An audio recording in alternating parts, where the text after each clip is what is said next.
맘 초대석. 와.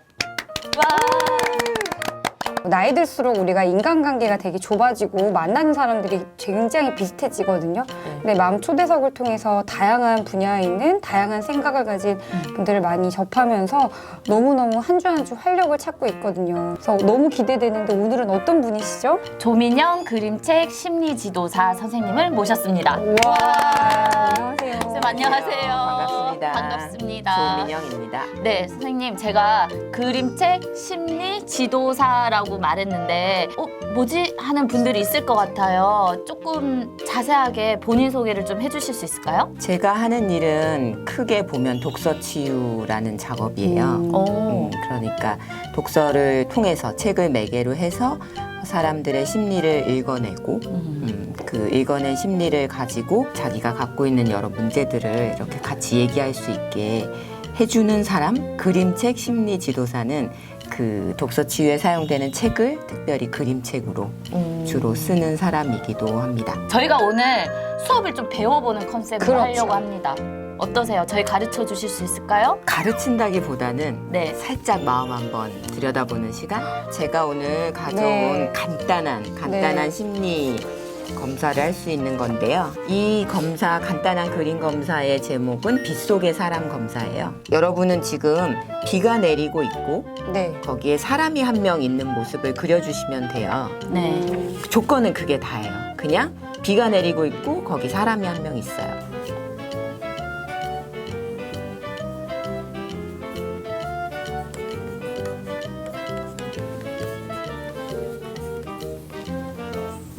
완성하셨습니까? 네. 그냥 빗속의 사람을 그려주십사라고 부탁을 드렸는데 두 분이 참 다른 그림을 여기다 놓고 이제 얘기를 좀 나눠볼까요? 빗속에 사람 한 명을 그리라고 하신 거 아니에요? 자신을 그리라고 한 거 아니고.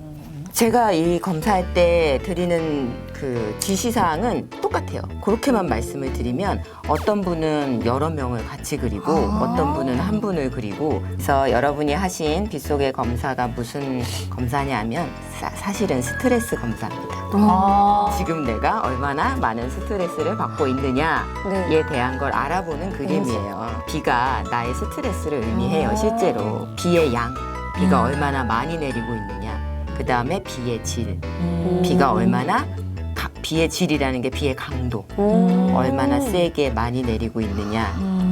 그리고 방향도 가끔은 막 휘몰아치듯이. 네, 그렇죠. 여러분은 지금 이렇게 위에서 내려오지만 다르죠. 그리고 재밌는 게 뭐냐면 제가 지금 두 분한테 드린 도구가 정확히 똑같아요. 이 비하고 저 비하고 느낌이 많이 다르죠. 네. 그러니까 어떻게 보면 에너지의 양도 좀 차이가 있을 수 있는 거예요. 아주 짧게 근데 강렬한 스트레스가 요 정도 있는 거죠. 근데 저기는 아주 강렬하고 막 이런 건 아닌데 없는데? 약간 걱정이 자잘한 많은 게, 것처럼. 네, 잔걱정이 많은 것처럼 많은 이렇게 것처럼. 살살살살살살 하면서 자잘한 스트레스. 어떤 건 또 길게도 잠시 흐르고 여기 또 고여 있어요, 선생님. 무릉덩이를 그리는 분의 특징은 마음속에 어떤 억울한 감정, 저요? 억울한 거 없는데? 억울한 솔직하라고 감정이나 했잖아. 내 마음속 어딘가에 감정이 약간 어딘가에 고여있는 그런 걸 맞아요. 뜻해요. 제가 좀 감수성이 남다르긴 합니다. 비가 스트레스다 보니까 당연히 이 우산이나 우비나 네. 장화 같은 것은 뭐가 될까요? 방어? 방어하는. 이제 스트레스를 내가 스트레스에 대처하는 자원. 완전히 완전 무장하고 있는 쪽은 이쪽이죠. 그렇네요. 네, 봄쌀 거. 우비까지라. 우산만 들어도 얼추 대처 자원은 된다고 보는데 지금 우산으로도 모자라서 온 몸을 뭐 고무 우비로 칭칭한 것 같고 발도 여기서 전체적으로 느껴지는 느끼면 스트레스 올 테면 와봐라 얼마든지 막 약간 이런 느낌이 들어요. 그리고 제일 중요한 거는 또 하나가 표정이에요. 네. 스트레스 속에 있는 사람의 표정인데 지금 이분은 웃고 계시죠? 네. 저도 웃는 걸 네. 그린 건데. 비를 그렇게 싫어하는 것 같진 않으세요. 근데 어떤 그림을 보면 이렇게 막 비 맞을세라 막 이렇게 피하고 막 싫어하고 짜증내고 이런 모습도 있긴 있어요. 우산도 적절해서 좋습니다. 우산이 너무 크면 그것도. 비는 별로 안 오는데 우산이 너무 크다. 이건 또 뭘 뜻할까요? 방어 기제가 너무 발달해서 지뢰 좀 걱정하고 지뢰 맞고 이런 사람. 에너지를 너무 많이 쏟는 거죠. 아, 비 오는데 불필요한 에너지를 너무 과하게 쓰고 있다는 것도 볼 수 있고, 사람은 이만한데 우산이 너무 작다. 이러면 잘 대처할 수 없겠죠. 우산을 안 그리는 사람도 있나요? 비를 막고 있는 사람. 물론 있죠. 비가 오면 당연히 우산을 써야지 라고 생각할 수도 있지만 그런 생각이 안 드는 분도 실제로 계세요. 그래서 그냥 조그만 어린아이가 비를 철철 맞고 있는 거를 그리시는 분들도 있어요. 나이가 많은 분이신데도 불구하고. 제가 이 그림을 그리기 전에 잠깐 그릴까 말까 고민했던 뭔가 이미지가 있었어요. 큰 나무가 있고 나무 위로 비가 막 떨어지고 그 나무 밑에서 언제 비가 그치나 같이 기다리고 있는 장면을 그려볼까라고 생각하다가 그건 너무 어렵겠구나. 그 나무도 나무 밑에 피하는 것도 큰 그늘 밑에 피하는 거잖아요. 나무도 그렇고 집도 많이 그려요. 아 집을 그려요? 처마. 네. 지붕, 처마 이렇게 해서 그 밑에 딱 숨어 있는 걸 그리는 사람도 있어요. 그거 같은 경우도 두 가지로 해석할 수 있는 게 더 단단하게 스트레스에서 방어가 된 것처럼도 보이지만 어떤 면으로는 스트레스를 이겨낼 수 있는 힘, 우산을 들고 뛰어들 수 있는 힘 같은 면으로 보면 약간 이렇게 피해 있는 듯한 느낌? 독서 치유나 심리 치유할 때 그런 원리가 뭐냐면 이것도 사실은 매개 치유의 일종이에요. 그림을 보고 그 사람의 심리를 읽어내잖아요. 그래서 난 아무 지시도 하지 않았는데 그렇게 그렸다면 그 사람 마음은 그런 모양이다라고 우리가 미루어 짐작할 수도 있겠죠. 아이들하고도 해도 좋아요. 그런데 아이들하고 하실 때 하나만 주의하실 거는 뭐냐면 제가 왜 우산은 뭘 뜻하고 뭐 비는 뭐고 뭐 이런 거 말씀드렸잖아요. 그러면 이제 그거 갖고 막 분석을 하려고 그러세요. 어머 어떡해 우리 어떡해 이렇게. 왜 이렇게 비를 많이 그렸어? 왜 이렇게 비가 세게 와? 막 이러면서 너 어디 힘든 거 있니? 막 이제 그거 갖고 막 따지고 들어가는데 사실 여러분도 그릴 때 아무 생각 없이 그리셨잖아요. 네. 몰랐으니까. 네. 그냥 그리고 싶은 대로 그렸을 뿐이거든요. 그러니까 이런 제가 말씀드린 간단한 의미들은 어머님들만 아시고 대화를 하는 어떤 도구로 쓰시면 좋을 것 같아요. 제가 이 스트레스 검사를 준비해서 오면서 네. 만만만 프로그램이잖아요. 네. 그래서 어머님들이 어떤 스트레스를 제일 많이 갖고 계실까? 이거에 대해서 이제 생각을 해봤어요. 보통 아이와의 소통 이런 거를 많이 어려워하시더라고요. 그래서 여러 책을 찾아보다가 내 아이와 소통하기라는 프랑스 작가의 책을 보게 됐어요. 네. 크리스텔 뿌띠꼴랭이라는 작가의 책인데 그 책에서 아이와 부모의 소통을 막는 가장 큰 원인으로 뭘 꼽았는지 아세요? 억압? 억압. 또 저는 부모의 걱정? 부모가 아이에게 갖는 죄책감이라고 나오더라고요. 부모는 항상 훈육을 해야 되잖아요. 사랑으로 양육도 하지만 아이한테 옳고 그름이나 적당한 한계를 지어줄 수 있는 훈육도 같이 해야 되는데 부모가 아이한테 미안한 마음, 죄책감이 많을 경우에는 적절한 선에서 한계를 지어주는 훈육을 할 때 마음이 약해지게 된대요. 엄마는 맨날 늦게 와서 나랑 놀 시간도 없잖아. 그러니까 지금 뭐 9시 넘었지만 나 이제 엄마 막 봤는데 나 1시간만 더 놀면 안 돼? 막 이렇게 나와버리면 안 돼. 그래도 일찍 자야지 그 소리가 안 나오는 거예요. 그럼요. 되게 내가 미안하니까. 맞아요. 그럴 때 굉장히 갈등을 겪거든요. 저도 굵은 선 하나 넣어야 되는데 생각났어요. 갑자기 맞아요. 그런 부분이 많기는 한 것 같아요. 네, 좀 잘해주죠. 마음이 그러니까 네. 과도하게 잘해주게 돼요. 그러면 아이는 이제 과도하게 사랑을 받는 법을 알잖아요. 그러면 이제 본능적으로 엄마의 죄책감을 이렇게 건드리나요? 건드릴 수도 있게 되죠. 건드리나요? 진짜. 영리한 아이일수록 이러면 엄마가 더 나를 한계를 많이 풀어주고 이런 원하는 걸 더 얻을 수 있구나라는 생각이 그게 아이가 악의가 있어서 그런 게 아니라 사랑을 받고 싶고 더 엄마랑 같이 있고 싶으니까 이제 그렇게 돼요. 이제 엄마가 못 참는 선이 오잖아요. 네. 그럼 어떻게 되죠, 엄마들은? 폭발하죠. 폭발하죠. 정확해요. 폭발을 해요. 그러면 막 화를 냅니다. 맞아요. 여지껏 잘해준다가 막 화를 내고 그러다가 뭐 어디라도 좀 궁뎅이라도 때리고 막 소리 빡빡 지르고 이러고 나면 다시 어떻게 된다? 미안해져. 죄책감. 더 들어요. 그게 악순환이 되면 애는 계속 때를 쓰게 되고 잘해주다가 폭발하다가 잘해주다가 폭발하다가 맞아요. 그럼 안 이제 이렇게 되죠. 되거든요. 그러면 소통이 힘들어져요. 도대체 어디까지 내가 할 수 있느냐, 많으냐, 아이도 헷갈리죠. 그럼 악순환을 끊어야 되잖아요. 어떻게 끊을 수 있을까요? 저는 거꾸로 가는 걸 한번 해봤으면 좋겠어요. 네. 내가 왜 그렇게 죄책감을 많이 갖게 됐느냐부터. 보통 어머님들이 그게 있어요. 완벽한 부모에 대한 환상이 있어요. 저는 잘 놀아주고 시간을 많이 가지고 아이랑. 아이의 마음을 잘 읽어주고 존중해줄 수 있는 부모. 근데 항상 그러실 수 있으세요? 두 분? 항상은 우리는 모두가 불완전한 인간이기 때문에 늘 그럴 수는 없어요. 근데 두 분도 벌써 딱 좋은 부모란 어떤 부모예요? 그럼 그런 것들이 나오잖아요. 그리고 왜 실제로 주변에 그런 것만 같은 부모들도 간혹 있잖아요. 그런 걸 볼 때 무슨 생각이 드냐면 아, 나는 나쁜 부모, 나쁜 엄마 같아. 그때 바로 죄책감이 들어와요. 그러니까 완벽한 부모는 없고 존재하지 않고 우리가 실제로 그럴 수도 없음에도 불구하고 항상 그래야 하지 않을까라는 생각이 있기 때문에 못하는 내가 밉고 아이한테 미안하고 그런 엄마가 되어주지 못해서. 근데 여기서 또 전으로 또 가는 거죠. 네. 완벽한 부모의 환상은 어떻게 생겼을까요? 왜 나는 그런 환상을 갖게 됐을까요? 내가 완벽한 부모를 원하기 때문이에요. 나의 부모를요? 네. 나도 어렸을 때 왜 우리 부모 또한 나처럼 되게 그쵸. 부족하잖아요. 부족하고 맞아요. 때론 나쁜 부모도 있고 맞아요. 그다음에 좋지 않은 부모도 있고 다 있었단 말이에요. 우리 부모가 이러지 않았으면 내가 어땠을까? 맞아. 우리 부모가 나를 이렇게 길러줬더라면 내가 이렇지 않았을 수도 있지 않을까? 이런 게 있죠. 그러니까 완벽한 부모에 대한 희망이 누구에게나 있기 때문에 나는 내 아이한테 내가 노력해서 될 수만 있다면 그렇게 되어주고 싶은 거죠. 사실 그 양육에는 정답이 없다라는 얘기가 있어요.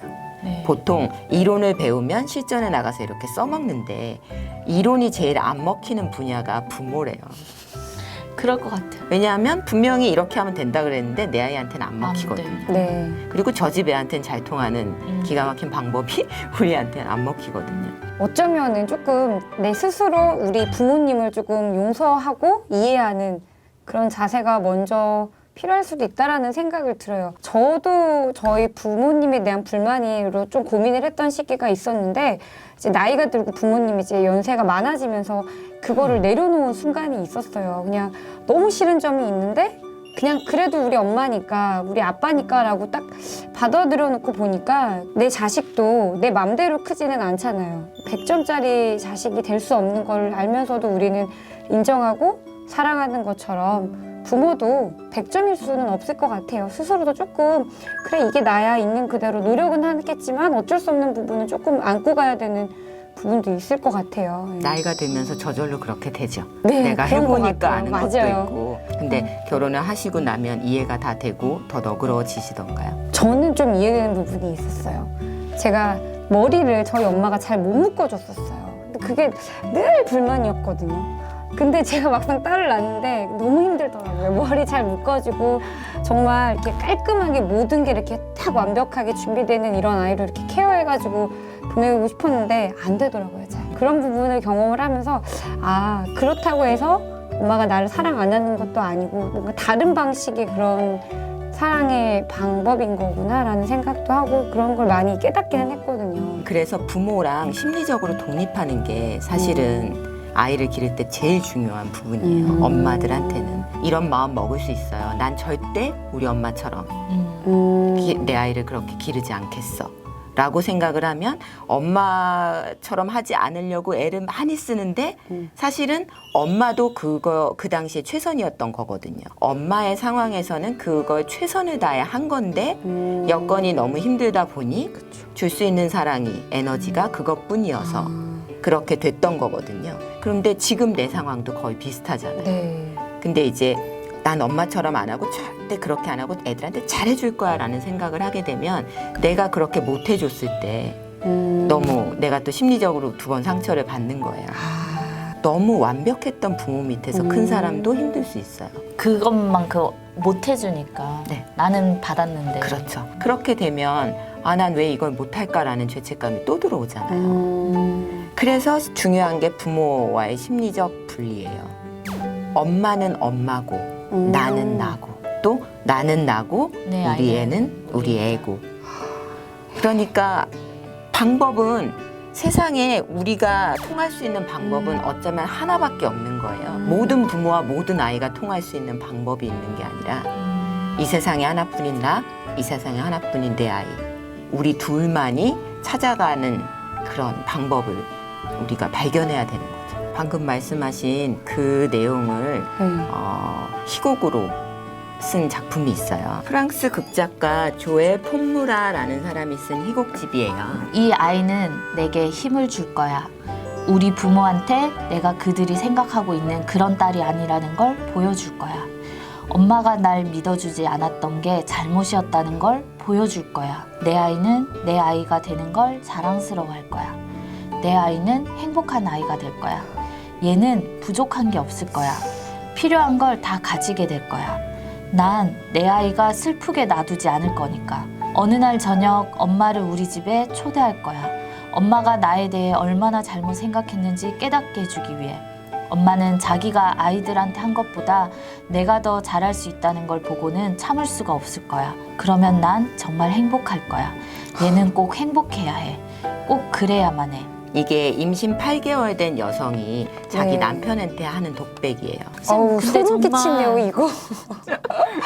제가 평소에 갖고 있는 생각과 되게 비슷한 게 너무 많아요. 생각해보면 잘하려고 노력하는 건데 그 잘하려고 노력하는 게 엄마와 그러니까 우리 부모, 나의 부모와 그게 끊어지지 않는 무언가에서 비롯된 거긴 한 것 같아요. 다정하지 못한 엄마에 대한 생각이 있었기 때문에 내 아이한테는 화 안 내야지, 끝까지 이해할 때까지 설명해줘야지, 기다려줘야지, 뭐 화내지 않아야지, 때리지 않아야지, 뭐 이런 뭔가가 다 저한테는 이게 강박처럼. 방금 말씀하신 것 중에서 강박, 그다음에 방금 힘주어 말씀하신 절대, 이게 자연스럽지 못하다는 거예요. 말기 못 알아듣고 진짜 답답하면 짜증 낼 수 있잖아요.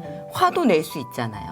근데 절대 그러지 않을 거라고 한다며요. 그러면 과하게 참는다는 거잖아요. 그다음에 만약에 그렇게 참았는데도 해버리게 되면 내 나한테 오는 자신에게 자괴감, 실망, 실망, 자괴감, 난 또 이래버렸어 라는 데서 오는 그게 너무 크다는 거예요. 이거 읽어보시면 아시겠지만 이분은 자기 엄마랑 아빠한테 완전히 매여 있어요.